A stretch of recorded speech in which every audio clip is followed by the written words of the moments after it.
मेरा ख्याल है कि अब हम पीरियोडिक टेबल के चंद जनरल फ्रेंड्स के बारे में बात करने के लिए तैयार हैं। और इनमें से पहला, जो अमूमन केमिस्ट्री की फर्स्ट ईयर क्लासेस में और इनके अलावा केमिस्ट्री स्टैंडर्डाइज्ड टेस्ट में भी आता है, वो है आयोनाइजेशन एनर्जी का कॉन्सेप्ट। आयोनाइजेशन एनर्जी, लेकिन ये है क्या? ये दरअसल वो एनर्जी है जो किसी इलेक्ट्रॉन को अपने एटम से, यानी न्यूट्रल एटम से रिमूव करने के लिए इस्तेमाल होती है या चाहिए होती है। तो ये होगी energy to remove an electron. और अब तक आपको आयन के बारे में मालूम ना हो तो ये इसे समझने का बेहतरीन मौका भी है, यानी ये कैसे और क्यों बनता है। तो एक आयन असल में कोई ऐसा एटम या मॉलिक्यूल होता है।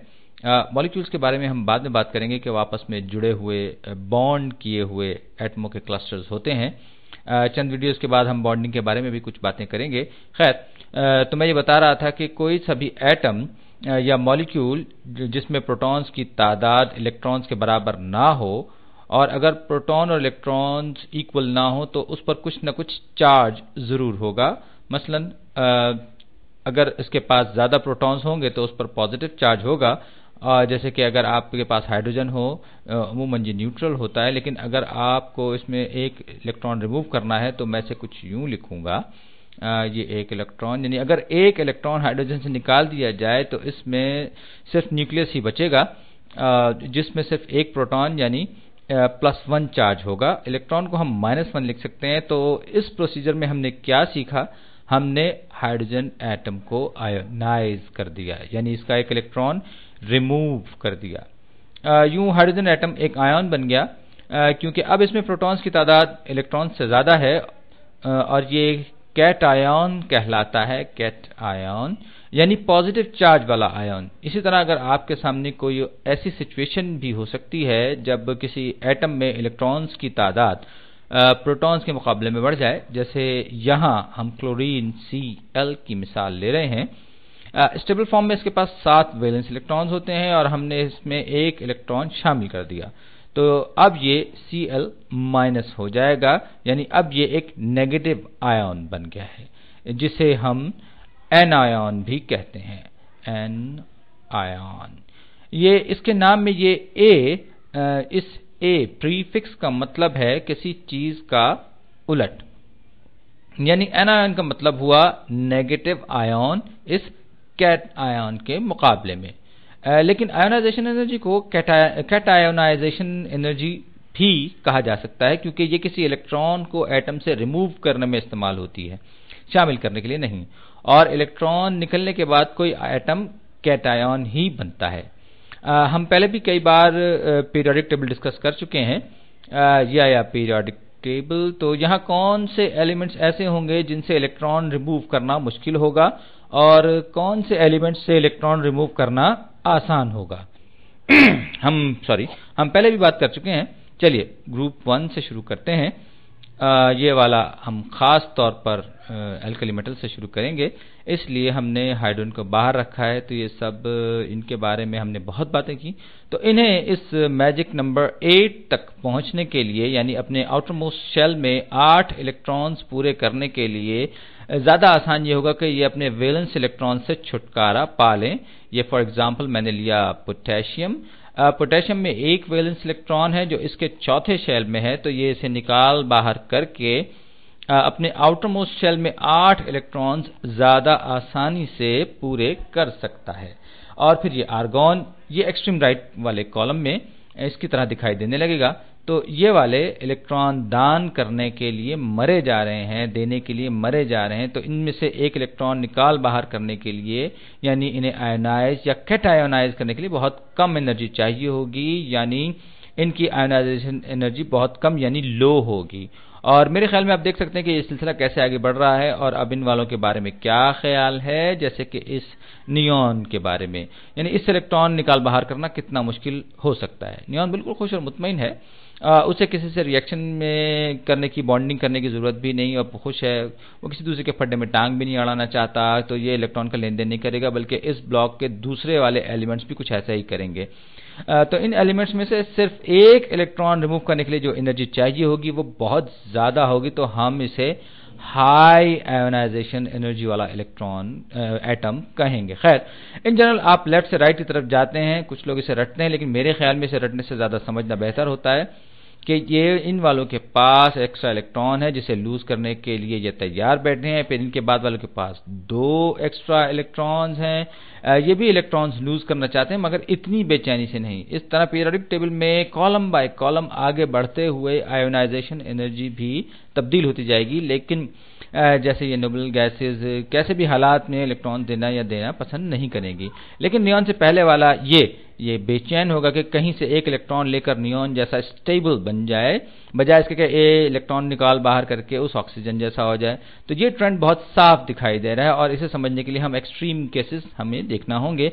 ये वाले इलेक्ट्रॉन देने के लिए तैयार है और ये वाले इलेक्ट्रॉन्स लेना चाहते हैं। तो अगर आप ये कहें कि इलेक्ट्रॉन्स निकाल बाहर करने की एनर्जी कितनी होगी, तो इस मामले में इन नोबल गैसेस को बहुत ज्यादा एनर्जी चाहिए होगी। लेकिन जब हम इनके नीचे तरफ उतरेंगे तो इस डायरेक्शन में हम पहले बता चुके हैं कि एल्कली मेटल्स हैं, ये इलेक्ट्रॉन्स देना चाहते हैं। लेकिन जब आप कॉलम में नीचे की तरफ उतरेंगे तो इलेक्ट्रॉन क्लाउड यानी इलेक्ट्रॉन का बादल बड़ा होता जाएगा। तो ऐसी सूरत में सीजियम का ये 55वां 55th इलेक्ट्रॉन, मैं सीजियम की बात कर रहा हूँ जिसमें कि न्यूट्रल की बात कर रहा हूँ, इलेक्ट्रॉन और प्रोटॉन्स की तादाद बराबर, तो 55वां इलेक्ट्रॉन न्यूक्लियस से बहुत ज्यादा दूर होगा इस लिथियम के तीसरे इलेक्ट्रॉन के मुकाबले में। तो इसे निकाल बाहर करना इसलिए भी ज्यादा आसान होगा क्योंकि लिथियम के आउटर मोस्ट इलेक्ट्रॉन यानी तीसरे इलेक्ट्रॉन के मुकाबले में ये 55वां ज्यादा दूर होगा। तो ग्रुप में नीचे जाते हुए जैसे जैसे एटम बड़े होते जाते हैं वैसे वैसे इलेक्ट्रॉन्स भी न्यूक्लियस से दूर और दूर होते जाते हैं। तो सीजियम अपना इलेक्ट्रॉन देने के लिए लिथियम से कहीं ज्यादा ख्वाहिशमंद होगा। तो फिर वही बात, जैसे जैसे हम कॉलम में नीचे की तरफ जाएंगे वैसे वैसे आयोनाइजेशन एनर्जी भी कम से कम होती जाएगी, हत्ता कि ये ज़ीनॉन में भी अगरचे ये अपने इलेक्ट्रॉन संभाल के रखना चाहता है, लेकिन ये अपने कॉलम में ऊपर वालों मसलन नियॉन के मुकाबले में थोड़ा सा ज्यादा इन्हें किसी को दे देने का ख्वाहिशमंद होगा। तो उम्मन यही होता है कि कॉलम में नीचे की तरफ जाते हुए आयोनाइजेशन एनर्जी भी कम होती जाती है। इसके बरक्स आयोनाइजेशन एनर्जी बढ़ेगी अगर हम ऊपर की तरफ जाएंगे।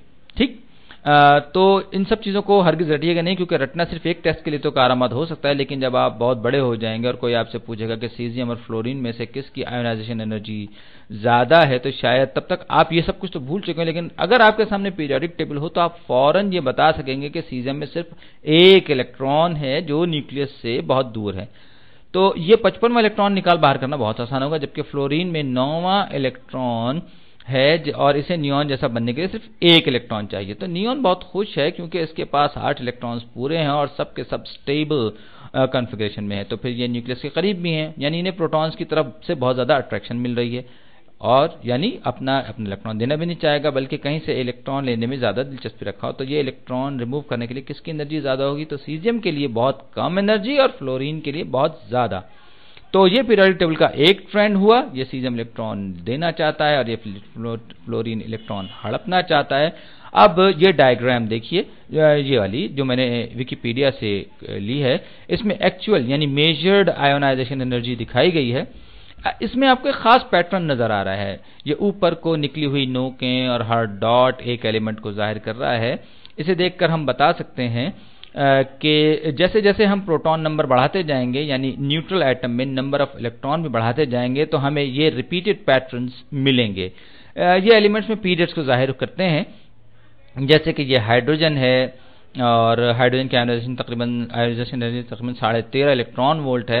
इलेक्ट्रॉन वोल्ट एनर्जी का एक यूनिट है, इसे आप चाहें तो जूल्स में भी कन्वर्ट कर सकते हैं। तो इसके बाद वाला ये हीलियम अचानक ही बहुत ज्यादा स्टेबल हो जाता है, उसका दूसरा इलेक्ट्रॉन निकाल बाहर करने की एनर्जी हाइड्रोजन से तकरीबन डबल हो जाती है और इसके फौरन बाद वाला ये है लिथियम, ये वाला। तो लिथियम का एटॉमिक नंबर 3 है, तो ये हुआ लिथियम।